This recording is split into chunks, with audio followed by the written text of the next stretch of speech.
कौन है सबसे बड़ा। जय श्री कृष्णा दोस्तों, स्वागत है आप सभी का ज्ञान सारांश यूट्यूब चैनल में। दोस्तों, आज की यह वीडियो बहुत ही ज्ञानवर्धक है, अतः वीडियो को अंत तक जरूर देखिएगा। प्राचीन काल की बात है, किसी एक विशाल राज्य में एक महान ऋषि रहते थे जो ज्ञान और तपस्या में अद्वितीय थे। उनके आश्रम में दूर दूर से लोग ज्ञान अर्जित करने आते थे। एक दिन उनके 4 शिष्यों में सबसे बड़ा कौन है, इस बात को लेकर विवाद छिड़ गया। एक शिष्य बोला, भूख सबसे बड़ी है। जब पेट खाली होता है तो राजा भी भीख मांगने को मजबूर हो जाता है। दूसरा बोला, नहीं, प्यास सबसे बड़ी है। जल के बिना कोई जीवित नहीं रह सकता। इसी तरह तीसरा भी बोला, नहीं, नींद सबसे बड़ी है। कोई कितना भी धनी या शक्तिशाली क्यों न हो, बिना नींद के वह जी नहीं सकता। चौथा शिष्य चुप रहा तो ऋषि ने उससे पूछा, वत्स, तुम क्या सोचते हो? तो वह बोला, गुरुदेव, मुझे लगता है कि आशा सबसे बड़ी है, लेकिन मैं इसे सिद्ध नहीं कर सकता। चौथे शिष्य की बात सुनकर ऋषि मुस्कुराए और बोले, आओ मैं तुम सबको एक यात्रा पर ले चलता हूँ। वे चारों शिष्य उनके साथ चल दिए।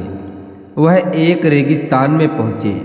कुछ समय बाद सभी को भूख और प्यास लगने लगी तो पहला और दूसरा शिष्य बोले, गुरुदेव, हमें अन्न और जल चाहिए, वरना हम मर जाएंगे।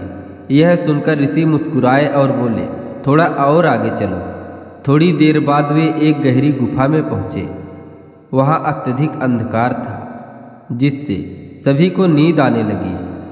तब तीसरा शिष्य बोला, गुरुदेव, मैं बहुत थक गया हूँ, बिना नींद के मैं कुछ सोच भी नहीं सकता। तो ऋषि ने फिर मुस्कुराते हुए कहा, थोड़ा और सहन करो। आखिरकार वे एक पहाड़ की चोटी पर पहुँचे।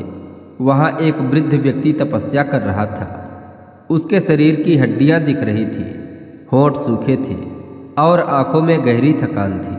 उसे देखकर ऐसा लग रहा था जैसे उसने भूख, प्यास और नींद सब त्याग दिया हो। इसलिए ऋषि ने उनसे पूछा, हे महात्मा, आपने भोजन, जल और नींद का त्याग क्यों किया? तो वृद्ध तपस्वी हल्की मुस्कान के साथ बोले, मेरी आशा मुझसे कहती है कि मैं एक दिन परम सत्य को प्राप्त करूंगा। मेरी भूख, प्यास और नींद कुछ समय के लिए मुझे परेशान कर सकते हैं, लेकिन जब तक मेरे भीतर आशा है तब तक मैं अडिग हूँ। उस वृद्ध की बात सुनकर ऋषि ने अपने शिष्यों की ओर देखा और बोले, अब बताओ, भूख, प्यास, नींद और आशा में सबसे बड़ा कौन है? चारों शिष्यों ने सिर झुका लिया और एक स्वर में बोले, गुरुदेव, हम समझ गए। भूख, प्यास और नींद शरीर को प्रभावित कर सकते हैं, लेकिन जब तक आशा जीवित है तब तक मनुष्य अपने लक्ष्य की ओर बढ़ सकता है। आशा सबसे बड़ी है। दोस्तों, इस कहानी से हमें सीख मिलती है कि जीवन में चाहे जितनी भी कठिनाइयाँ आ जाएं, जब तक आशा है तब तक सब कुछ संभव है। कर्म बड़ा या भाग्य। दोस्तों, पुराने समय की बात है। एक विशाल और समृद्ध राज्य था जिसका नाम सत्यपुर था। वहाँ के राजा धर्मसेन अपनी न्यायप्रियता और विद्वता के लिए प्रसिद्ध थे। एक दिन दरबार में बहस छिड़ गई कि मनुष्य के जीवन में सबसे बड़ा क्या है, कर्म या भाग्य। राजा ने यह प्रश्न अपने मंत्रियों और विद्वानों के सामने रखा। कुछ ने कहा, भाग्य सबसे बड़ा है, क्योंकि बिना भाग्य के कोई कुछ नहीं कर सकता। तो कुछ ने कहा, कर्म ही सबसे बड़ा है, क्योंकि बिना कर्म के भाग्य भी नहीं बदलता। राजा इस प्रश्न का उत्तर खोजने के लिए बेचैन हो गए। उन्होंने राज्य के सबसे बुद्धिमान संत को बुलाया और पूछा, हे गुरुदेव, कृपया बताइए, मनुष्य के जीवन में सबसे बड़ा क्या है, कर्म या भाग्य?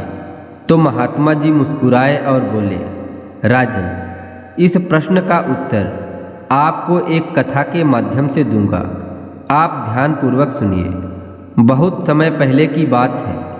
एक गांव में 2 मित्र रहते थे, अर्जुन और बलराम। दोनों ही गरीब परिवार से थे। लेकिन दोनों की सोच अलग थी। अर्जुन भाग्यवादी था। वह हमेशा कहता, जो लिखा है वही होगा।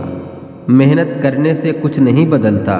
वह दिन भर आलस्य में पड़ा रहता और सोचता कि जब उसका भाग्य अच्छा होगा तब धन अपने आप आ जाएगा। दूसरी ओर बलराम कर्म में विश्वास रखता था।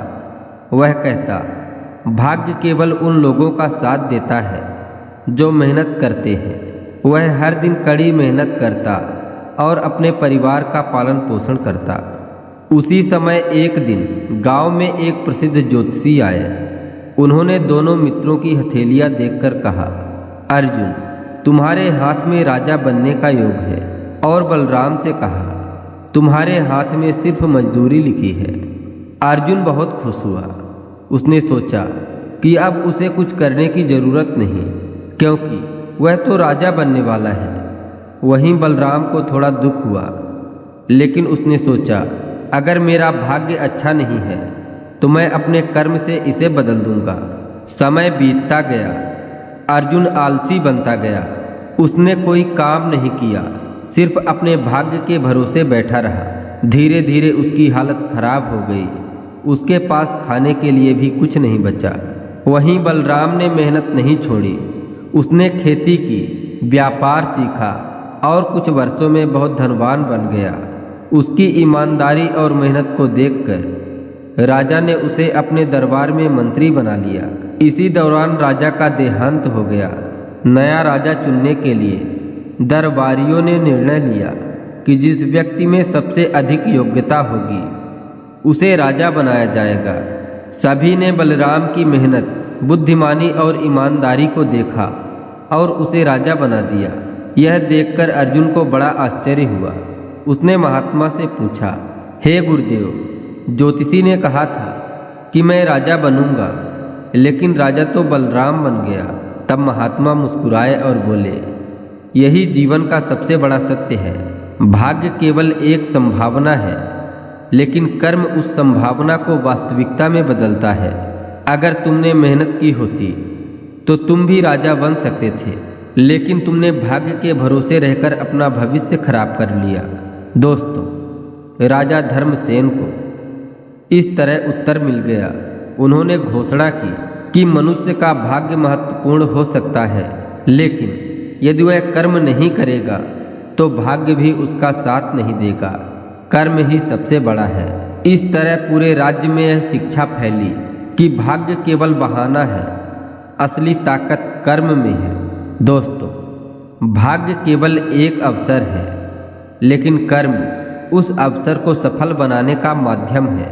जो केवल भाग्य के भरोसे बैठा रहता है वह कभी सफल नहीं होता, लेकिन जो निरंतर कर्म करता है वह अपने भाग्य को स्वयं रचता है। कर्म ही सच्चा भाग्य है। दोस्तों, कहानी अच्छी लगी हो तो वीडियो को एक लाइक करें, ज़्यादा से ज़्यादा शेयर करें और कमेंट में जय श्री कृष्णा जरूर लिखें।